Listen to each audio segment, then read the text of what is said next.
In the 16th year of Ramesses IX, officials in Thebes seized a group of workmen and beat the soles of their feet until they talked. What survives from that interrogation is one of the most detailed confessions in the ancient world. Men admitting, on record, to breaking open the tombs of Egypt's own kings and stripping them for gold. Several of the accused came from Deir el-Medina, the walled village of royal tomb builders. 2 generations earlier, that same village had staged history's first recorded labor strike over unpaid wages.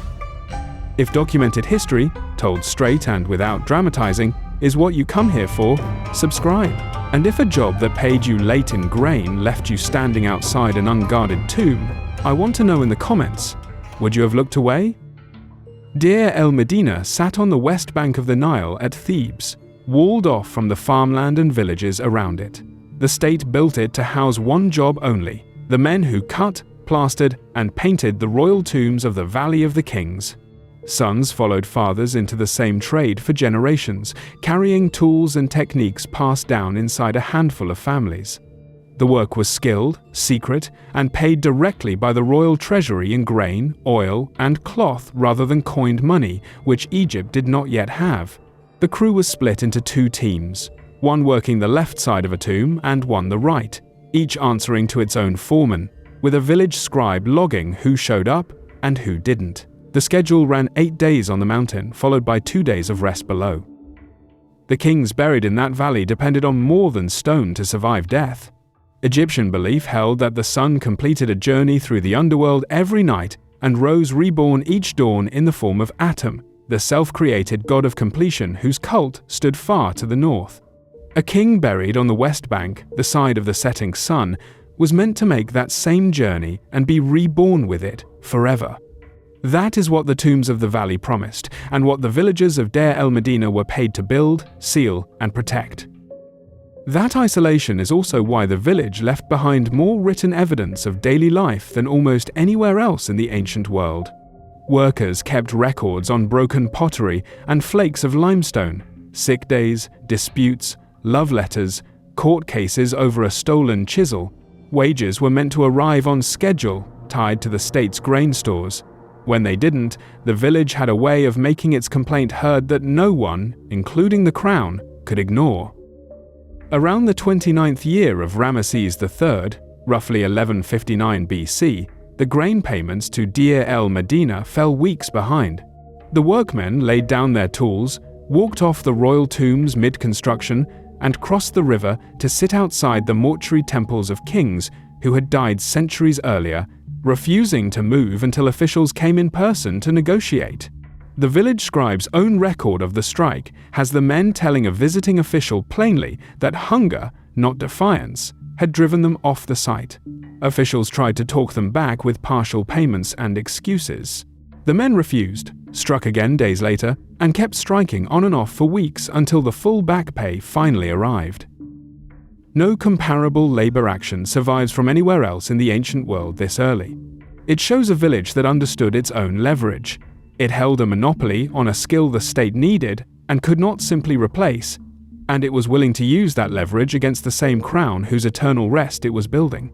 That willingness to act when the system failed them did not disappear. It resurfaced 2 generations later in a very different form.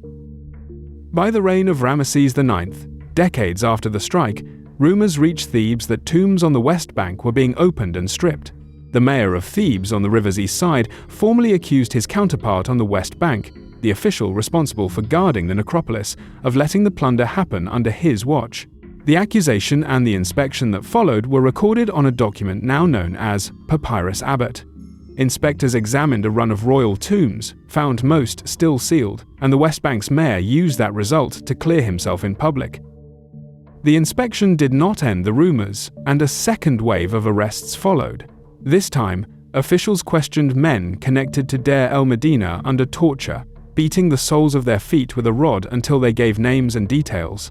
Their confessions, preserved on a document called Papyrus Amherst, describe the robbery step by step: prying open a sealed tomb at night, breaking through a mummy's wrappings and coffin, stripping the gold and amulets from the body, and dividing the take before selling it, piece by piece, to metal dealers on the riverbank.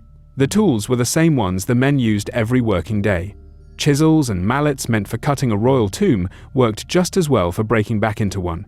And a seal meant to be checked by inspectors once a decade could be pried loose and pressed shut again well enough to fool a passing patrol for years. The questioning did not happen in a single sitting. Officials examined suspects in rounds over several days, checking one man's account against another's and returning to beat a man again when the details didn't match. Some named coppersmiths and merchants who had never set foot in the valley, accused only of buying stolen gold once it reached the market. Others named fellow workmen from Deir el-Medina directly, turning the trial into as much a reckoning inside the village as a case against outsiders. The confessions that survive from these trials describe the robbery in the robbers' own words.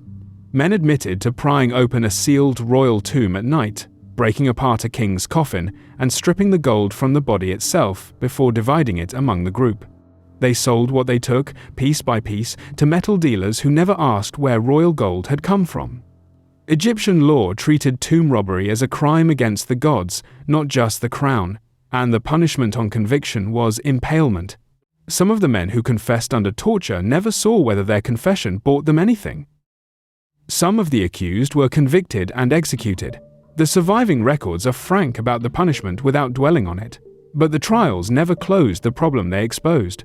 Robbery on the West Bank continued in the decades that followed, tomb after tomb, until the priests responsible for the royal dead eventually gave up guarding some kings where they lay.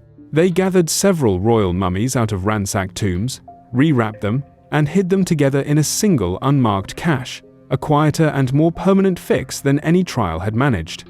It was not a one-time fix either. More than one cache was built in the years that followed, in different parts of the valley and the cliffs above it, and some kings were moved more than once, chasing the next hiding place ahead of the next wave of robbery. What the papyri never settle is how far the corruption reached. A village that once forced the crown to pay its wages on time was, within living memory, supplying men willing to break into the same king's tombs for gold. Whether that came from organized theft among the workmen, officials looking away for a cut, or plain desperation in hard years, the documents describe the acts in exact detail and stay silent on the cause. Some historians read the timing itself as an answer. The robberies clustered in the same stretch of years when the state's grip on the West Bank was visibly slipping, the treasury falling behind on wages again, the same failure that had put the village on strike a generation earlier. Which surprises you more? That this village dared to strike against a pharaoh, or that it robbed the very tombs it built?